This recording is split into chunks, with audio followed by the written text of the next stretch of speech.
বাচ্চারা স্কুল থেকে এলেই দেখবেন তাদের নানান রকম বায়না থাকে যে মা আজকে এটা বানিয়ে দাও বা আজকে ওটা বানিয়ে দাও, বা স্কুলের টিফিনে একটু অন্যরকম কিছু খাবার দাবার তারা খেতে চায়। তো বাচ্চাদের পছন্দসই খাবার দাবারের রেসিপি তো আমি আপনার সঙ্গে অনেক শেয়ার করেছি, আজকে আবারও একটু শেয়ার করছি। শুরু করা যাক তাহলে। আমাদের প্রথমেই লাগবে সেদ্ধ আলু। লবণ দিয়ে খোসা সমেত আমি আলুগুলোকে কিন্তু সেদ্ধ করে নিয়েছি। এইভাবে যদি আপনারা আলু সেদ্ধ করেন তাহলে দেখবেন আলুগুলো খুব সুন্দরভাবে সেদ্ধ হয় আর আলুর মধ্যে একটা নোনতা ভাব হয়ে যায়, তাতে খেতে সুস্বাদু লাগে। যখনই আলু সেদ্ধ করবেন তখনই কিন্তু আলুগুলোকে লবণ দিয়ে সেদ্ধ করবেন, লবণ ছাড়া কখনোই সেদ্ধ করবেন না। এবারে আলুর খোসা ছাড়িয়ে নিয়ে তারপরে সেদ্ধ আলুগুলোকে গ্রেটার দিয়ে গ্রেট করে নিতে হবে। তাহলে কি হবে, কোনো বড় টুকরো থাকবে না। বড় টুকরো থাকলে মেশাতে খুব সমস্যা হয়। সেই জন্য এইভাবে গ্রেটার দিয়ে যদি গ্রেট করে নিয়ে তারপরে মাখা হয় তাহলে কোনো সমস্যা হয় না। 4টে স্লাইস ব্রেড লাগবে আর ব্রেডের ধারগুলোকে কেটে নেওয়া হয়েছে। আপনারা ধারগুলো রাখতেও পারেন, আবার চাইলে নাও রাখতে পারেন। আমি অবশ্য কেটে নিয়ে তারপরে ব্যবহার করছি।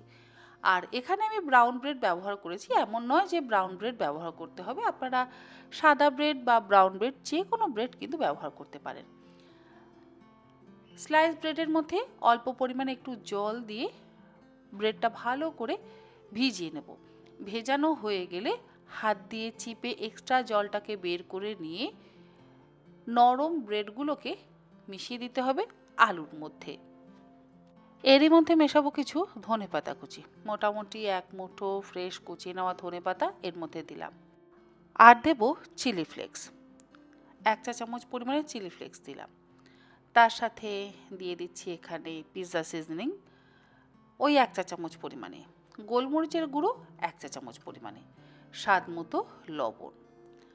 উপকরণ খুব কম আর খেতেও কিন্তু হয় অত্যন্ত সুস্বাদু। এর সাথে বাইন্ডিংয়ের জন্য ব্যবহার করতে হবে কর্নফ্লাওয়ার। মোটামুটি 5 থেকে 6 টেবিল চামচ পরিমাণে কর্নফ্লাওয়ার দিয়ে একসাথে ভালো করে মেখে নিচ্ছি।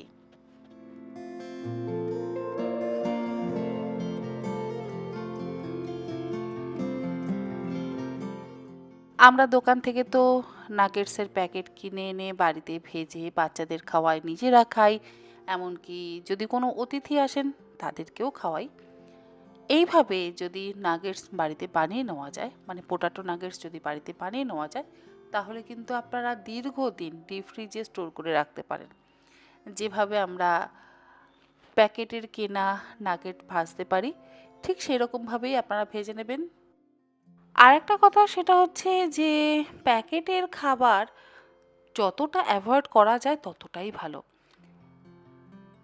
দোকান থেকে কিনে প্যাকেট কেটে কড়াইতে তেল ঢেলে ভেজে খেয়ে নেওয়াটা তো ভীষণ সহজ, কিন্তু এইভাবে বাড়িতে বানিয়ে রাখলে হয়তো একটু বানাতে সময় লাগে, কিন্তু সেটা স্বাস্থ্যের জন্য অনেকটাই ভালো। প্যাকেটের খাবার কেমনভাবে তৈরি হয় আমরা কিন্তু কেউ তা জানি না।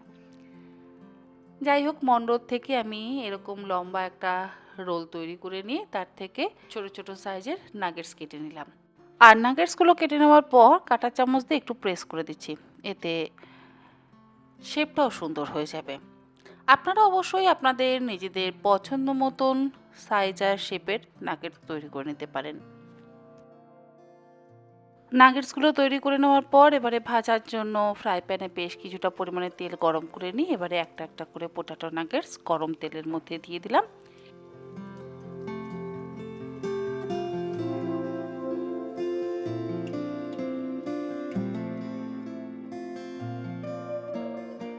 গ্যাসের ফ্লেমটাকে মিডিয়ামে রেখে উল্টে পাল্টে গোল্ডেন ব্রাউন করে কিন্তু ভাজতে হবে, তাহলেই পোটাটো নাগেটস একদম তৈরি।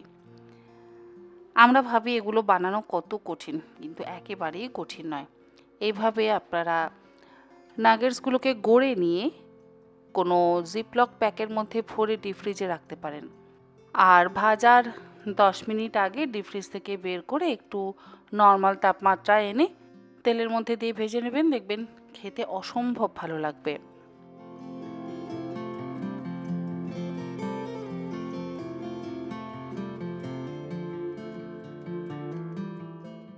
প্রথম ব্যাচের পোটাটো নাগেটসগুলো আমার ভাজা হয়ে গেছে। এগুলোকে তুলে একটা কিচেন টিস্যুর উপরে কিন্তু রাখতে হবে, যাতে এক্সট্রা অয়েলটা অ্যাবজর্ব করে যায়। এই একই রকমভাবে বাকি পোটাটো নাগেটসগুলোকে ভেজে নিচ্ছি। বাচ্চা থেকে বড় সকলেই এরকম পোটাটো নাগেটস খেতে ভীষণ পছন্দ করবে। আর আপনারা দেখলেন যে রেসিপিটা বানানো কত সহজ। আপনারা চাইলে স্টোর করেও রাখতে পারেন, আবার চাইলে স্টোর না করে টাটকা টাটকা বানিয়ে ভেজেও খেতে পারেন। এটা কি শুধু বাচ্চাদেরই পছন্দ, আমাদের বড়দের পছন্দ নয়? আমাদের বড়দেরও ভীষণ পছন্দের খাবার। চা কফির সাথে সন্ধেবেলা মুখ চালানোর জন্য একদম দারুণ একটা খাবার।